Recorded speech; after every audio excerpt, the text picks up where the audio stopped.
नाशिकमध्ये दरवर्षी पावसाळ्याच्या दरम्यान काझीगडीचा प्रश्न येतो, अनेकदा चर्चेत होतो। सध्या जर आपण बघितलं तर मी सध्या या काझीगडीच्या परिसरामध्ये आहेत। मोठ्या प्रमाणात धोकादायक या ठिकाणी हे घरं आपल्याला पाहायला मिळत आहे। अगदी हे घरं जर आपण बघितलं तर जवळपास 700 ते 800 रहिवासी असलेली ही काझीगडीचा संपूर्ण परिसर आहे। नदीच्या किनारी हा भाग आहे। आपण जर बघितलं तर ज्यावेळी गोदावरी नदीला पूर येतो त्यावेळी मोठ्या प्रमाणात या ठिकाणी पडझड होते आणि अनेक जे आहे ते नुकसान या ठिकाणी होतं।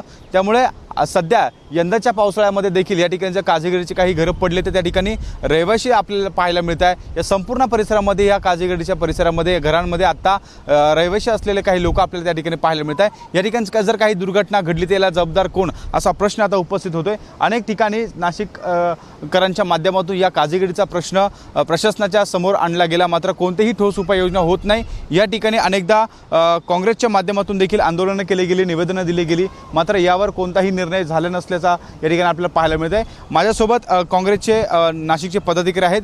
काय सांगाल, अनेक दिवसांपासून आपण या ठिकाणी काझीगडीचा प्रश्न मांडताय, पावसाळा सुरू झाला आहे, गोदावरीला पूर येतोय किंवा अशा पद्धतीने काही दुर्घटना घडत असल्याचं आपल्याला शहरात पाहायला मिळत आहे। त्यामुळे काझीगडीचा प्रश्न पुन्हा एकदा आता नव्याने चर्चेला जातोय। गेल्या अनेक वर्षांपासून आम्ही नाशिक महानगरपालिका आणि सन्माननीय जिल्हाधिकारी साहेब यांना वारंवार या संदर्भातलं निवेदन देतो की जुन्या नाशिक भागामध्ये अमरधाम रोडला ही सर्वात मोठं काझीची गडी ही जी संरक्षण भिंत जर कधी आपण केली तर इथं हजारो परिवार ज्या ठिकाणी वरच्या साईडला राहतात ते परिवारांचं पुनर्वसन होईल। परंतु महानगरपालिका सालाबादप्रमाणे फक्त नोटीस देण्याचं काम करते, यांचं कुठे पुनर्वसन करत नाही। आम्ही आत्ताच नाशिक शहर काँग्रेस सेवादलाच्या माध्यमातून सन्माननीय महसूल आयुक्तांना निवेदन दिलं का येणाऱ्या कुंभमेळ्यामध्ये मोठी दुर्घटना होण्याची शक्यता लक्षात घेता आपण सिंहस्थच्या आराखड्यामधनं या काझीगडीला संरक्षण भिंत बांधण्यात यावी, जेणेकरून येणारे पर्यटक भाविक करोडोच्या संख्येने नाशिक शहरामध्ये कुंभमेळ्याच्या अनुषंगाने नागरिक व साधू संत येणारे। आणि उद्या जर कधी पुण्यासारखी जी दुर्घटना झाली होती माळीण गावाची, तशी दुर्घटना जर कधी या ठिकाणी झाली तर याला जबाबदार शासन, प्रशासन आणि महानगरपालिका हेच राहील। त्याकरता तसं न होता, त्याची वाट न पाहता आपण त्वरित ती संरक्षण भिंत करा, अशी आम्ही काँग्रेस सेवादलाच्या वतीने शासनाकडे मागणी केली आहे।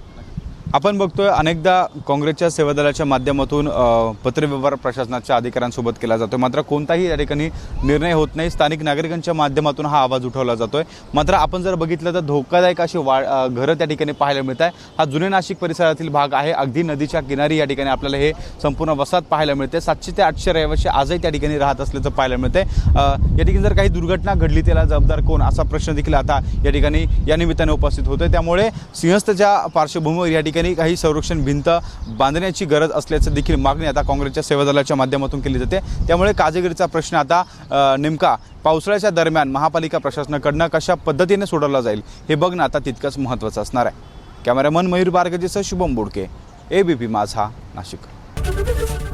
एबीपी माझा, उघडा डोळे बघा नीट।